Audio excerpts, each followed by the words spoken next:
Subhanahu wa ta'ala is to be a righteous person. The will of Allah subhanahu wa ta'ala is to have amana. This is what is the will of Allah. And Allah subhanahu wa ta'ala continued to say it. Ya ayyuhalladhina amanu. Oh, we those who believe. May Allah make us true believers. Say Ameen. Ameen. Allah ya Rabbi. Ittaqullah.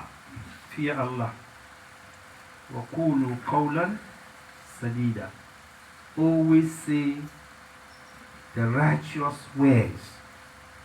And there is no any righteous words than the word of Allah. Our Imams have been telling us every time, every week from this member, in أصدق الحديث كتاب الله وخير الهدي هدي محمد وشر الأمور محدثاتها. Then we sit down here, we've been listening. I don't know whether it is passing through this thing. The righteous word is the book of Allah subhanahu wa ta'ala, in which Allah has left nothing. If you want a good life, go to the Quran. If you want a good life, go to the Quran. If you want to live an absolute life in this life and hereafter, go to the Quran. How many of us have taken the Quran to be their guidance?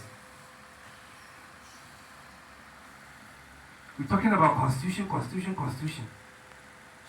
There's constitution for somebody to lead you, yes. But each and everyone should have his own constitution. The constitution Allah has given to the believers is the Quran. How many of us have taken the Quran to be... Look, Quran has something. Quran has some sort of miracles. Quran, if you understand it, you get benefits.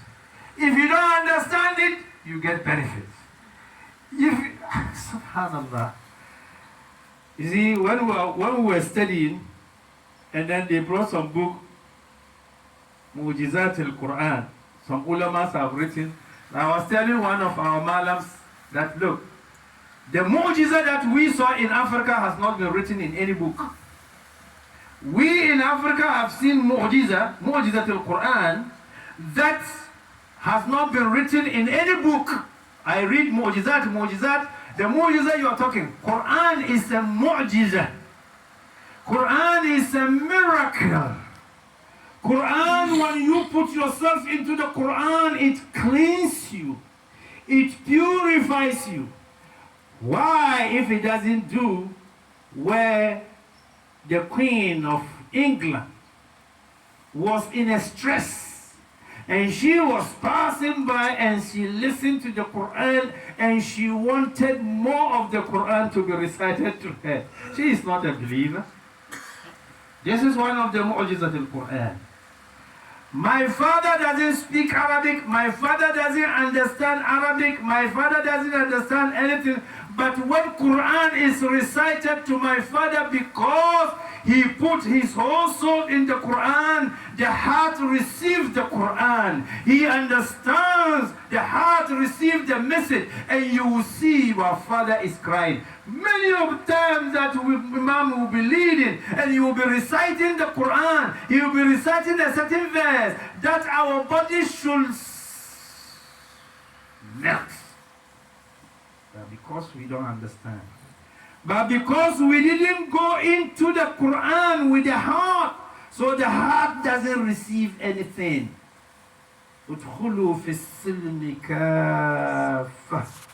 Enter into the fold of Islam wholeheartedly. I'm just preparing the ground for the topic I have for today.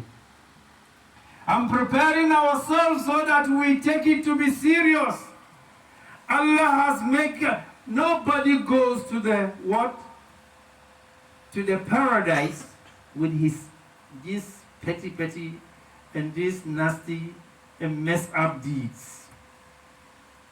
But Allah subhanahu wa ta'ala prophets Prophet Muhammad sallallahu alayhi wa sallam and his ummah to be the first generation to enter into the paradise.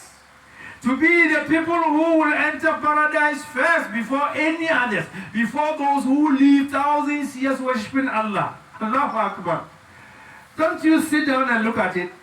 No matter how we become so old, we will not go beyond 150 years, I'm telling you.